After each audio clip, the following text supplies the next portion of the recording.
1924 жылдын 14 октябрында ага чейин Түркістан жана айтылуу казак интеллигенциясы түзгөн Кыргыз автономиялуу республикасынын аймагында чачыранды болуп келген кыргыздар өзүнүн административдик бирдигин түзүүгө жетишкен. Алы Кара Кыргыз автономиялуу облус эле. Мына ошентип, азыркы эгемендүүлүктүн Совет доорундагы чыйыры салынып баштаган. Анын жетекчилигине 14 кишиден турган революциялык комитет дайындалып, Иманалы Айдарбеков төрага болгон.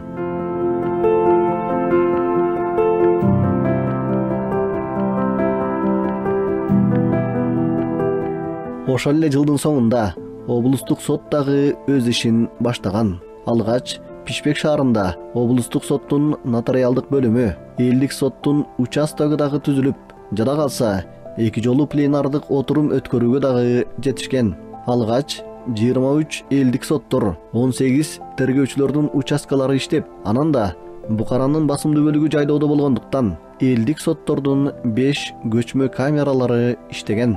Ал эми 1927 жылдын мартында Фрунзеде 1 жыл мурда жарыяланган Кыргыз автономиялуу республикасынын туңгуч съезди өтүп, анда бийликтин толук курамы түзүлгөн. Ошондо республиканын башкы соту дагы кайрадан уюшулуп, төрагалыгына Иманбек Бекиев шайланган. Анын ысымы башка бир булактарда Текеев деп дагы жазылып жүрөт.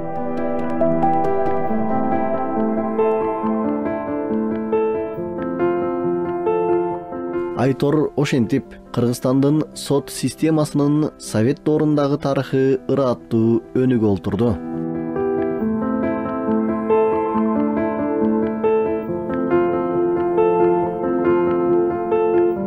Советтер Союзу мезгилинде основы законодательства Союза СССР и союзных республик деген болот эле.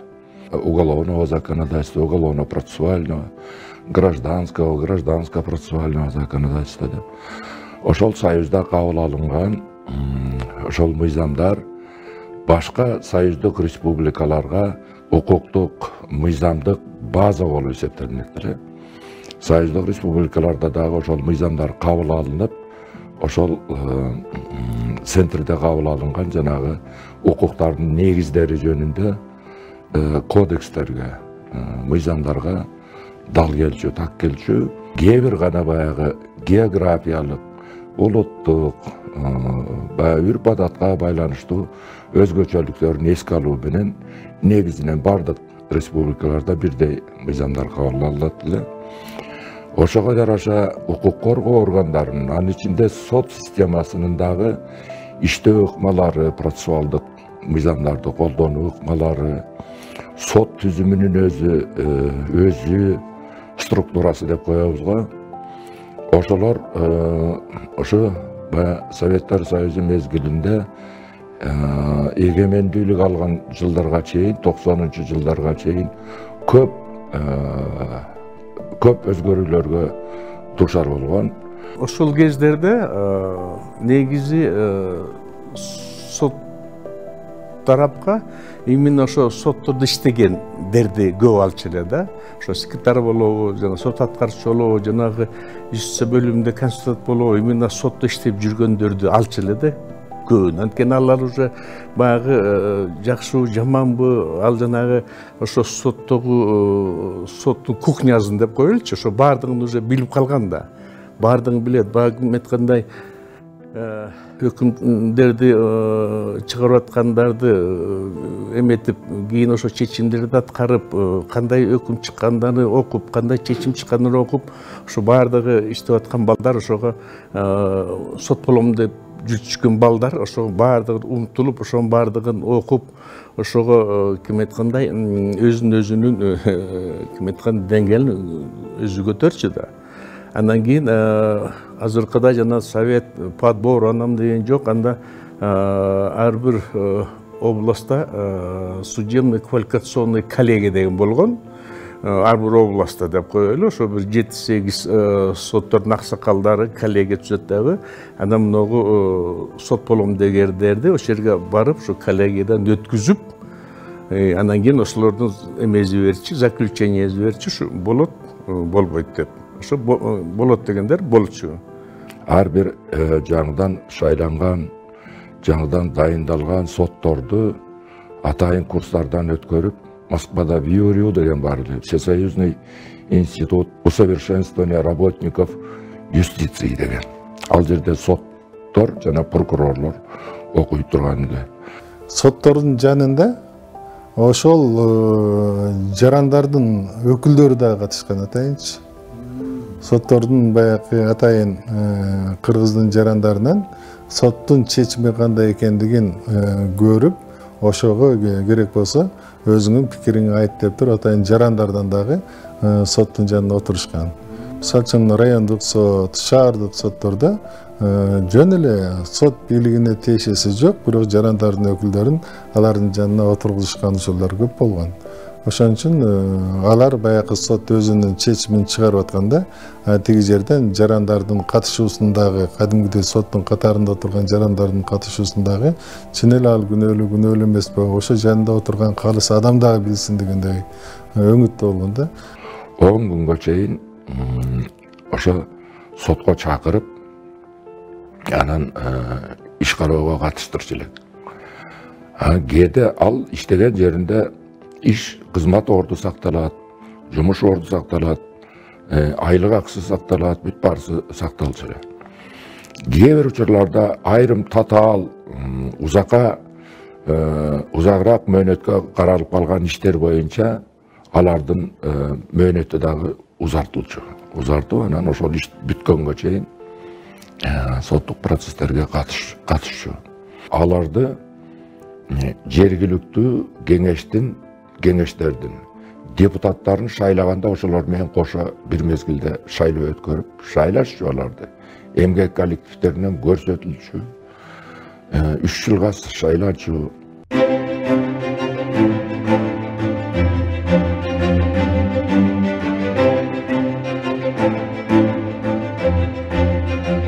Ал эми эгемендүүлүктүн жарыяланышы менен сот системасы өзүнүн жаңы тарыхын жазып баштады. Алгач жаңы мыйзамдар кабыл алынганга чейин совет доорундагы эрежелер туруктуу иштеп жатты. Бир нече жолу реформаланган жана мыйзамдарын өзгөрткөн система азыр дагы жаңылануу жолун ырааттуу улантып келет. Аткарылчу жана аткарылган, анан да жүрүп жаткан аракеттердин баары акыр аягында адилеттик издегендердин абалын жакшыртуу.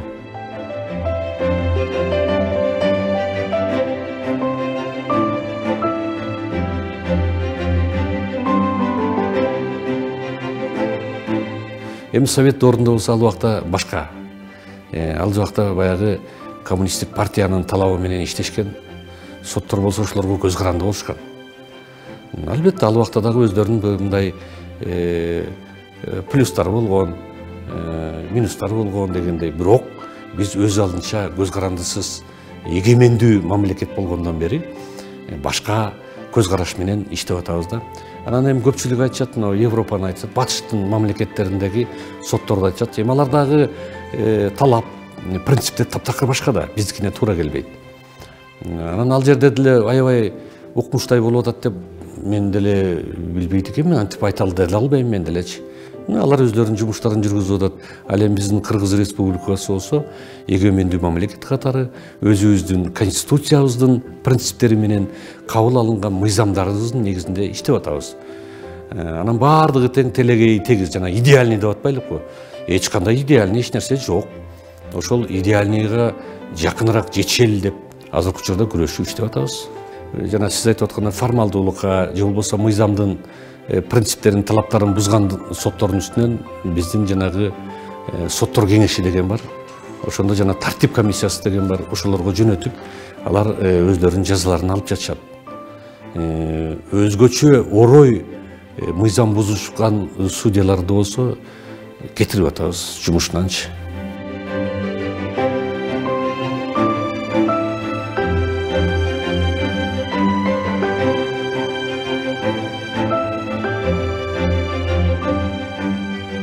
Адамзат тарыхындагы соттордун функциясы жана орду тууралуу бирдиктүү илимий изилдөөлөр жок экен.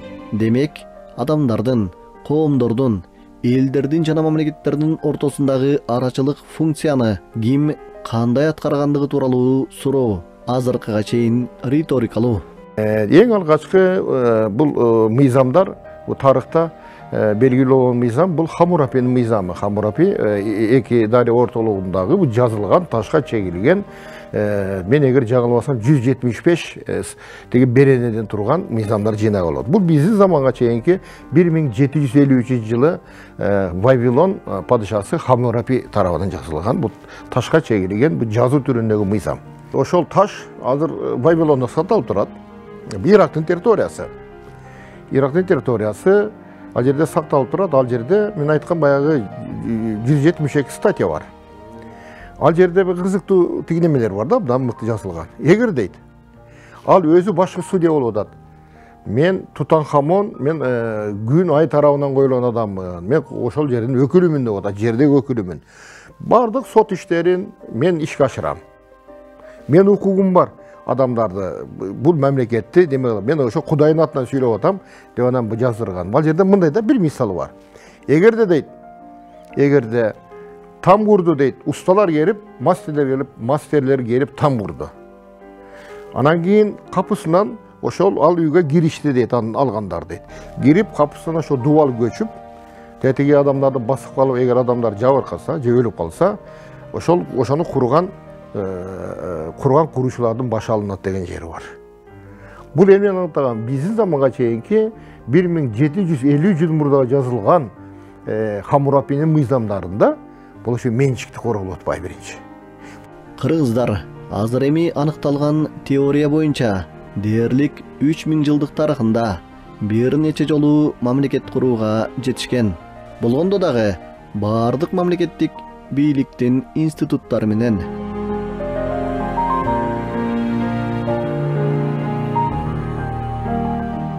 Алгачкы көчмөн мамлекетинде, Кыргыздар мамлекетинде эң жогорку мамлекеттик административ системаны башкарган бул Каган өзү болгон. Башкы Шамандагал өзү болгон, башкы Темир Устада болгон, башкы аскер командачы жана эң башкы судья болгон.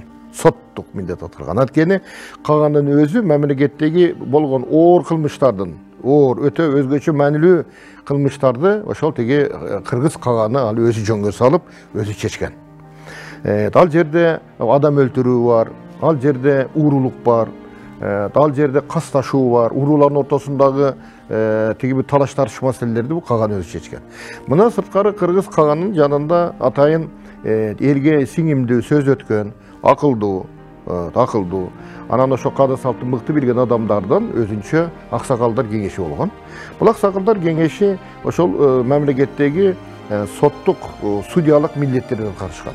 Мына сырткары ар бир уруунун өзүнүн бийи болгон. Бийи бул Кыргыздар орустардын корамына кирелеге чейин, андан мурдагы Кыргыздар Кокон хандыгынын корамына кирелеге чейинки мезгилде теги аларды бий деп коюшкан. Ал эми мыйзамдар жыйнагы Кыргыздар азыркы учурда биз адат укугу дейбиз. Бул жазылбаган мыйзамдарды колдонгонда Кыргыздар. Жазылбаган мыйзам бул аны төрө деп аташкан.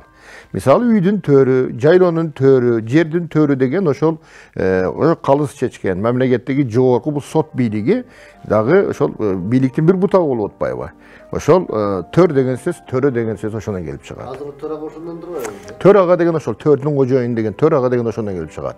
Ал эми мыйзамдар жыйналаты бул бизден илимде, тарых илиминде, түркология илиминде, азыркы укуктануу илиминде бул термини көп колдонбой жүрүшөт.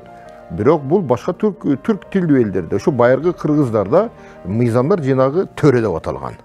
Орус тилинде бул төрө деп жүрүшөт да. Кыргыздын өзүнүн нукура өзүндө булар атайын бийлер болгон. Бийлердин арасында ошо аксакалдар болгон. Ошол маселени чечкенде кадимгидей ошол бүгүнкү тил менен айтканда элдик соттор, кийин падышалык учурларда алар бийлер, анан элдик соттор деп аталып атпайбы? Ошо бийлердин алдындагы кадимгидей адамдын тагдырын чечет турган, ошолордун баардыгын иликтеп, ким күнөөлүү, ким күнөөлүү эмес экендигин атайын чечкен бийлер болгон. Кийин ошол бийлердин чечимин анан ошол уруунун башындагы манап бий анан ошого өкүм чыгарган. Бул демек отурукташкан жерлер, мына кыргыздардын отурукташкан айрым бөлүктөрү. Айрым бөлүктөрүндө сот иш-чараларын казылар алып барган. Бул гази деп коет. Гази деген сөздөн чыгат. Араб тилиндеги термин. Бул жеңүүчү дегенди түшүндүрөт, билесиздер. Абул гази, Курман гази деген сөз ошондон келип чыгат. Анан кийин ошол казы соттук деген эмени бул шариаттын негизинде жүргүзүп, анан кийин чечип берген. Бирок ошол эле учурда кыргыздар мурдагы төрө, тагыраак айтканда, адат укугунда колдоно беришкен. Ал эми ага чейин кандай болгон? Ага чейинки Кокон хандыгына чейин кыргыздардагы сот бийлигин бул бийлер аткарган. Бийлер ошол ата бабадан келаткан салтка жараша, ошол жөнөкөй майда уурулуктан тартып, адам өлтүргөнгө чейинки деген эмени ошол кыргыз бийлери чечкен. Кыргыз бийлери дагы бул 3 баскычтан турган. Бул жалгыз бий өзү чечкен. Экинчи топ бул бийлердин жыйыны болгон. Бийлердин жыйынында өтө оор кылмыштарды кыргыздар чечишкен. Бул ортодогу бийлердин жыйыны. Ал бир судебный коллегия деп коюп атат учурдачы, сот коллегиясы дейт. Андан кийинкиси бул бийлердин өзүнүн чоң курултайы жыйындары болгон. Жыйында болсо бул глобалдык маселелер, чоң татаал маселелер ошо жыйында чечилген. Кокон хандыгындагы бул деген бүт бардык бийлик хандын колунда болгон да. Анан бардык өкүмдү, чечимди көпчүлүк учурда хан чечкен. Анан хандын карамагында казы Кальян деген болгон. Бул жогорку соттун ролун ойногон. Ал эми жерлерде болсо казы, раис, казылар ошолор чечишкен. Анан айрым бир майда маселелерди аксакалдар чечишкен.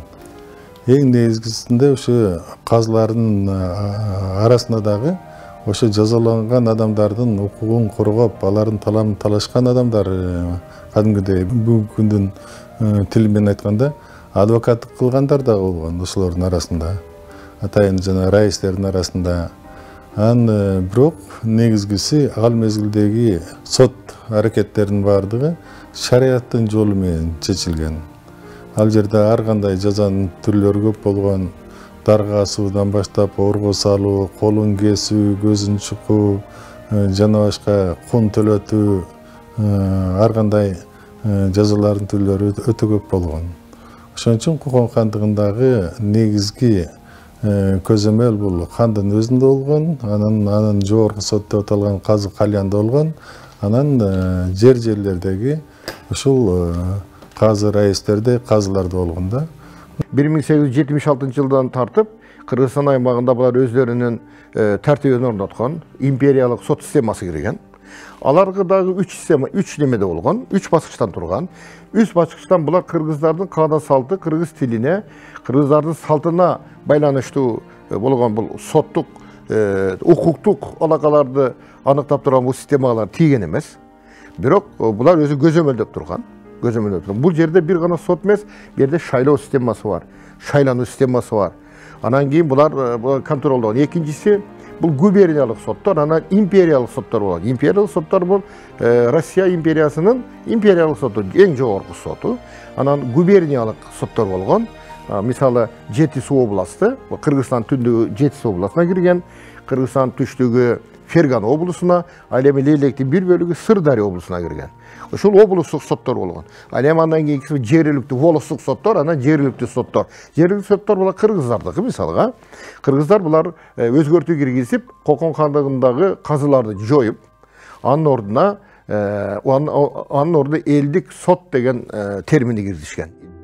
Албетте, сот тутуму быйыл 1924 жылдагы датадан улам өзүнүн 100 жылдыгын белгилеп жатат. Ал эми ага чейин дагы 1000 жылдар бою көчмөн турмушта жашаган элибиз акыйкаттыкты орнотуудагы арачылардын вазыйпасын бийик койгондугун билебиз. Тарыхтын кайсыл гана барагы болбосун, жада калса мамлекети жок болгон мезгилде дагы акыйкаттыкты орноткон арачылары болуп келген. Дагы качан, кайсыл доордо алы кандай ишке ашкандыгы тууралуу суроолорго жооп алчу мезгил демек дагы да алдыда. Өзүмдүн кесиптештериме кайрыларым таза болсун, мыйзамдын талаптарын, принциптерин так аткарган кесиптештер болсо экен деп тилек кылам, алардан талап да кылам. Бул талап кылып жаткан менин талабым эмес, бул мыйзамда көрсөтүлгөн талап. Ошол мыйзамда көрсөткөн талапты так аткарганга мен үндөп келем. Азыр дагы ушул майрам менен куттуктап, адилет болгула деп айткым келет. Элге ишенимиңерди арттырып, эл алдында жүзүңөр жарык болсун деп айткым келет.